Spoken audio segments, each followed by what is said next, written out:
Hi, I'm Robin Da Vinci, and I have been in the field of money for over 40 years, helping businesses who are multi-million-dollar businesses and individuals with high net worth reach their goals, keep track of their money. And overall, I've learned a lot, and I want to impart that to you. So I have a lot of credentials, and I have been around for a long time. And I also have been a contractor the entire time. I just want you to know that there are hidden costs of being a contractor, and I want to talk about them now. When you work for yourself, a lot of people don't realize that that means you're in business for yourself, that you're a business person, and you have a legal obligation to present yourself as a legal entity. There are several entities. There's a sole proprietorship, a single member LLC, a partnership, an S Corp, C Corp. They're very complicated and sometimes they're very simple. But being a contractor means you have to step up to the next level. And I have been around for over 40 years with so many successful entrepreneurs, so many successful sole proprietors who opened a business with a talent or an idea or a product and soared with it. And they had to get the help of marketing people and public relations, advertising, accountants, lawyers. They had to enlist all of those people to help them attain their goals. So you can be a simple contractor, which means you're going to get a 1099 from someone you're doing freelance work for,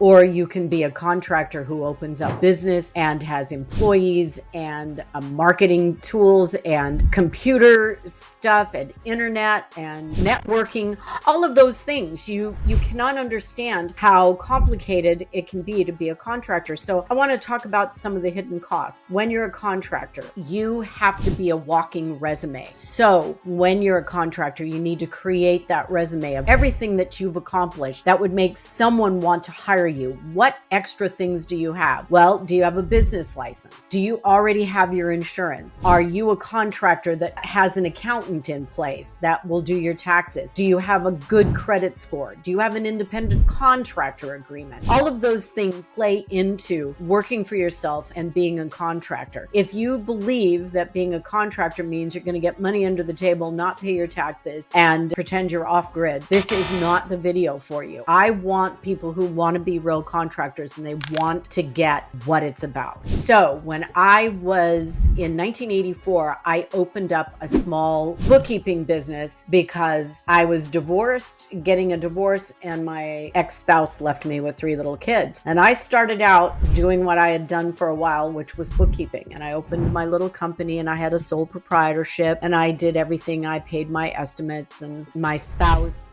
withheld more tax so that I could cover my taxes. But I didn't make a lot of money at the beginning. And so being a contractor meant hitting the pavement back then and networking and getting CPAs to recommend me and all of those kind of things when computers really didn't exist and emails and internet and websites really weren't a big deal. So you had to do it by word of mouth and all of those things. Get together with people, go to meetings, find someone who's doing the same thing you are and try and follow in their footsteps. But now with all of the things available to us and banking and networking and websites and information at the tip of your fingers, it has changed how contracting works as far as getting jobs, but not as far as what's legal and what isn't. So here are the tips. If you're going to be a contractor, you need to get a business license in the city in which you reside, especially if you work from home. I work from home and I have a business license in the city I reside. You need to get a resume put together so that someone can look at what you have to offer. You need to get a contractor's agreement so that they sign it and you sign it and what you're offering is in writing. All of your contracting absolutely has to be tailor-made to the client. So don't think you can just go in and say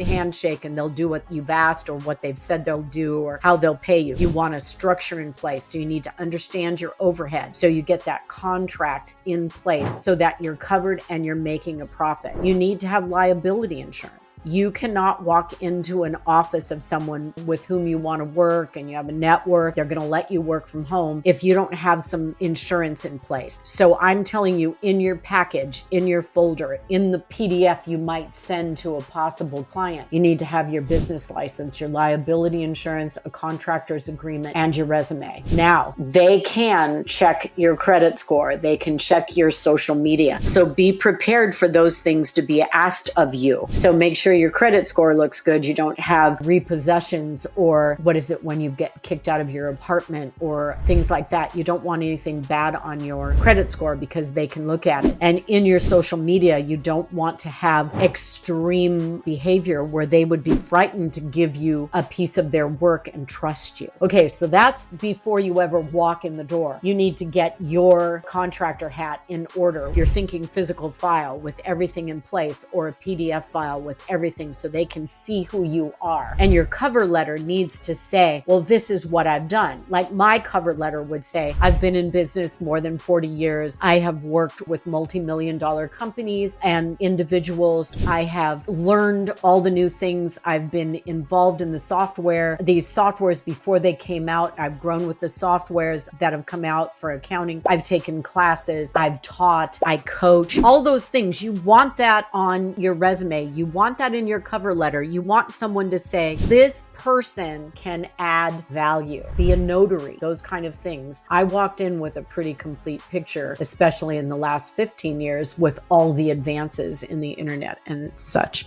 But with that comes expense. A business license will cost you money. Not a lot, but it will cost you money. And if you divide it by 12, you'll see it's not a lot of money. Insurance will cost you money. It's not a lot, but you have to budget for it. You have to account for 30% of taxes. So you need to put that in when you're bidding out a job. So if you need to net $50 an hour and you're charging hourly, then you need to add 30 to 40% to that so that that covers your overhead, because you don't have an employer supplying you with all these things. You've got to get internet, you have to have supplies, you have to have networking. So there's a lot of costs. So don't go out and think, oh, there's no cost. I'll just make $100 an hour and that'll be great. No, from that $100 an hour, you're going to have to account for about 40%, at least 40% for overhead, if not 50. So price yourself accordingly. Don't price yourself out of the market, but price yourself accordingly.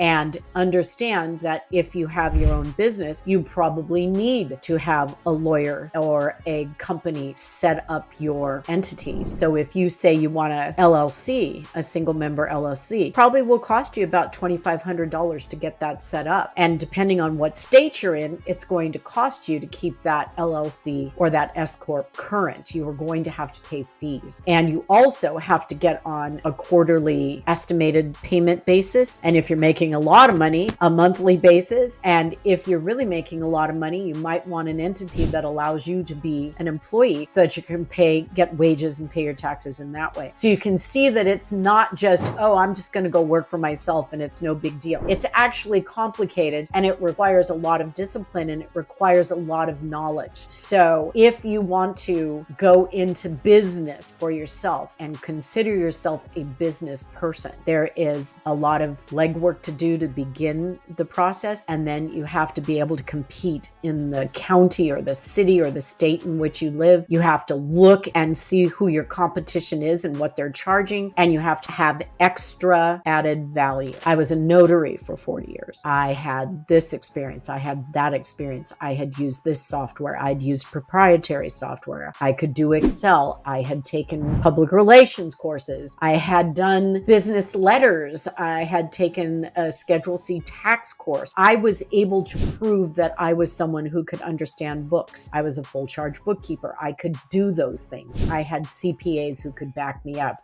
I had places to go for knowledge, experience, and advice. Never, ever think that you can know everything, but you have to know someone who knows what you don't know. That could cost you money too. So remember that if you need to bring in a professional to help you with a question, or you need to bring in someone to assist you in the job that you've done, that's part of your overhead as well. You're not going to get anything for free out there, and you need to be prepared. So before you jump out of your W-2 job and say, I'm going to be a contractor, please consider reconsider everything I've said and let us know if you want to know more. I appreciate you listening. Please like and subscribe. And remember that being a contractor adds a lot of responsibility, and you have as many bosses as you have clients. Thank you.